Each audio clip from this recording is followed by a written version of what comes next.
What's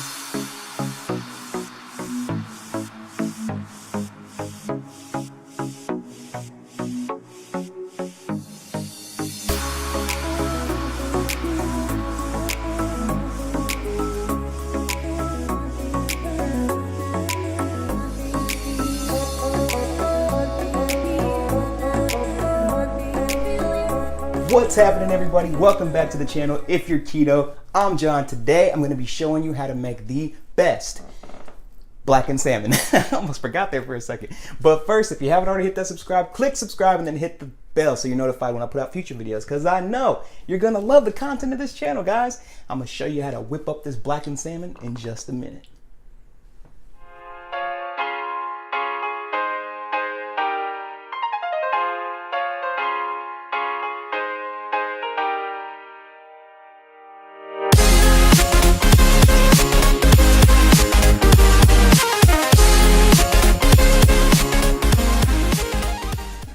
Alright, what's up, everybody? So I don't know if all of you guys are salmon lovers or fish lovers for that matter, but I'll tell you one thing.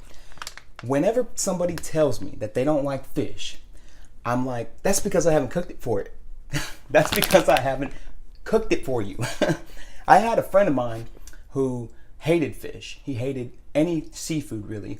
And one night we were out drinking, actually. We had come home. This is before I was even keto. And I was a very large man.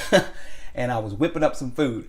And I went ahead and decided to make some salmon. And he ate the whole plate I made him. So I think that normally when people say they don't like seafood, it's normally because it's not prepared correctly. So what I do is I get these wild caught pink frozen salmons.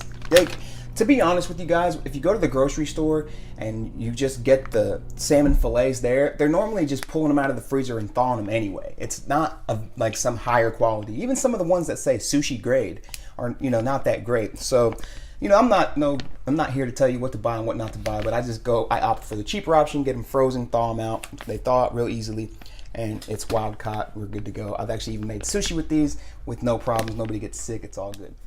If you can find the fillets with the skin on, definitely go with the ones with skin, because that's got a lot of fat in it.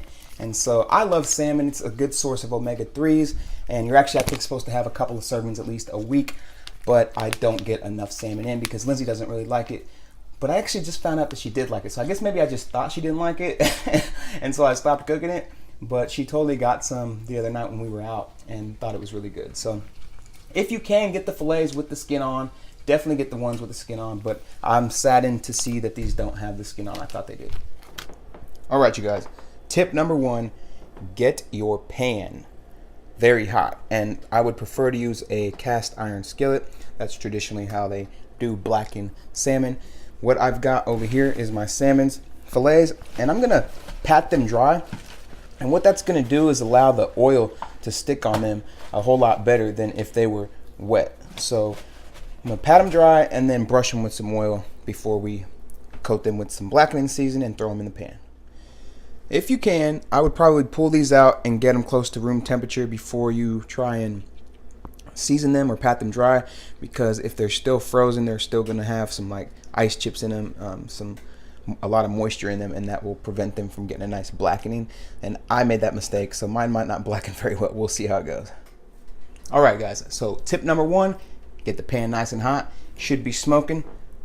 Before you add the oil, tip number 2, I guess, you're going to want to get that pan nice and hot, because if you add the oil too soon, it's going to burn. So wait till the pan gets nice and hot before you add the oil. And tip number 3, make sure you get your salmon up to room temperature before you season it.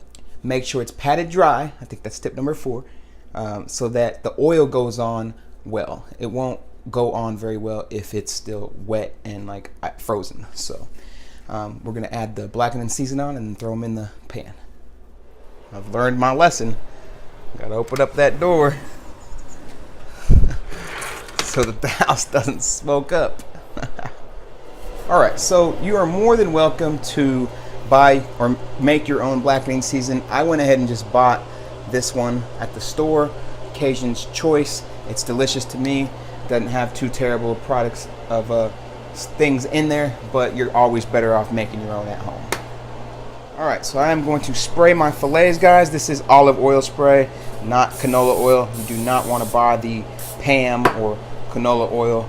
That stuff is terrible. Just gonna spray both sides real good, and then we're gonna blacken them up. Throw the seasoning on. And I will warn you guys, when you're doing blackened anything really, you're gonna find that it's gonna, when it goes into the pan, it's gonna kind of choke you. So just be careful with that. We're gonna go skin side down, which would have been this side here. And you really want to let it cook most of the way on that side if the skin's on it. Oops, forgot to add the oil to the pan, guys. Hold on a second here. I'm not adding too much oil because I don't want to like fry them, but you can see it's smoking really good. That's what we want. Ow! Don't want to burn yourself though, which I just did. All right, do it for the tube. Want a nice sizzle on there. So we definitely don't want to overcook them. It's not going to take them too long to cook because these aren't very thick fillets. So I would probably say just a couple minutes on each side. And I will tell you, tip number, where are we at, 5 now, is you definitely want, anytime you're cooking seafood of any kind, you're going to want to use acidity. My choice is lemon juice. Lemon juice goes really well with it. And you're definitely going to want to slather it in butter. I think that's tip number 6. Make sure you get a good coating of seasoning on there so that it gets a nice blackened crust. I'm not sure if I said that before, so maybe that's tip number 7. None of these are in order, guys, but it's still going to be the best salmon ever. As you can see, we got a nice blackening crust on there. So we'll let that cook for another couple of minutes, and then we'll hit it with some lemon juice and throw some butter on it. All right, I'm surprised I haven't been choking yet. Usually when I cook blackened salmon or blackened anything, I start choking on the seasoning, but all right, so I got the fillets good to go. I'm gonna hit them with some lemon juice, a little bit in the pan, and then we'll hit them with a little bit more when we finish them. My Brussels just came out of the oven. They look good. Looking good, looking yum, guys.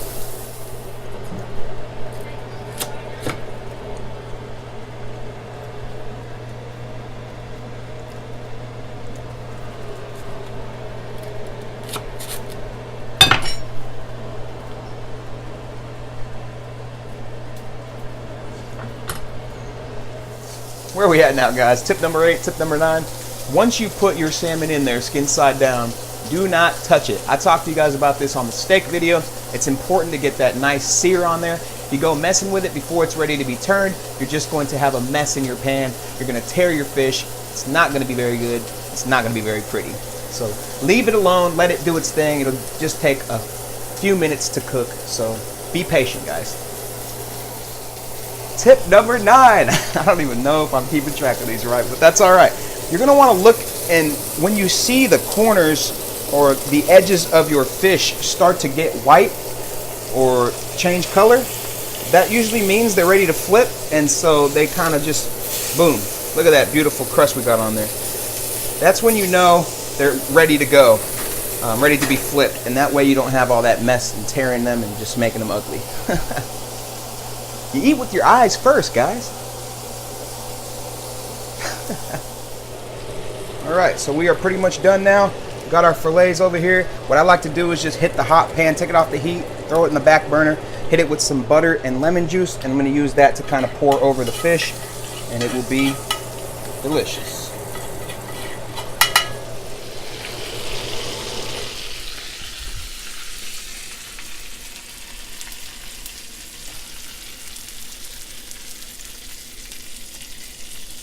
Look at that buttery goodness, guys. Ah, that's gonna be so freaking good.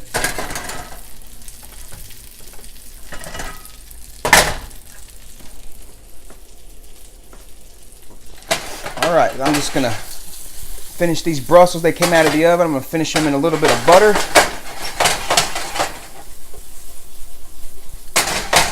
Hit them with some salt and pepper, and they're gonna be good to go. All right, you guys, I hope I covered all the important points on how to cook the perfect blackened salmon. Only thing left to do now is taste it.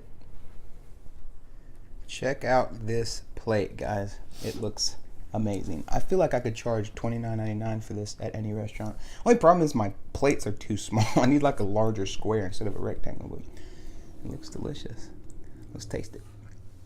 Ready? Mm-hmm. All right, you guys. They say you eat with your eyes first, and man, if that doesn't look fantastic, that looks like restaurant quality right there, I must say myself. So let's give it a taste and see what it tastes like without trying to drop it, or try not to drop it.